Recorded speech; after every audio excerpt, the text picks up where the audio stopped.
საქართველოს საპატრიარქოში ღირებულებითი განათლების პროექტის ფარგლებში სხვადასხვა სკოლის დირექტორებს და პედაგოგებთან სამუშაო შეხვედრა გაიმართა. საპილოტოდ თავდაპირველად თბილისის 20 საჯარო სკოლაში ირჩა, სადაც ღირებულებითი განათლების 40-მდე კლუბი ჩამოყალიბდა. ამ დროისთვის პროექტში 1000-ზე მეტი მოსწავლეა ჩართული. განათლების სამინისტრომ უკვე დაამტკიცა ღირებულებითი განათლების ხელშეწყობის პროგრამა და ახალი სასწავლო წლიდან თბილისში უკვე 50 სკოლაში იქნება წარმოდგენილი.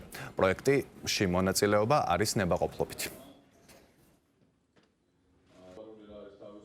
დღეს ღირებულებითი კლუბის ხელმძღვანელი მოძღვრების და მასწავლებლების ერთობლივი სამუშაო შეხვედრა შედგა. გავიარეთ ის საკითხები, რაც შეეხება თვითონ სცენარებს, მიზნებს, გეგმებს, როგორ უნდა განვახორციელოთ.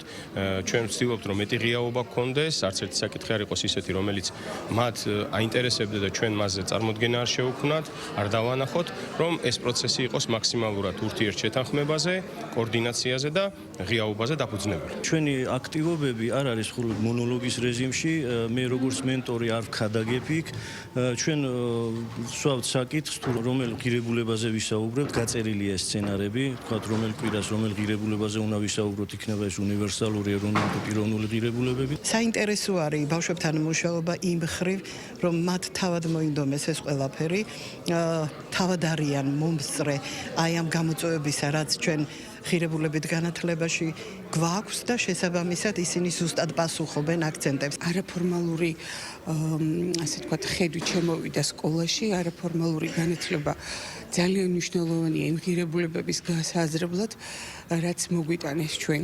საპატრიარქოს და მასწავლებლთა სახლის ერთობლივი ასე თქვათ თანხმდრით შემოსული პროექტი, როგორც აღმოჩნდა, ძალიან საინტერესო იქნა ბავშვებამდე მიტანილი.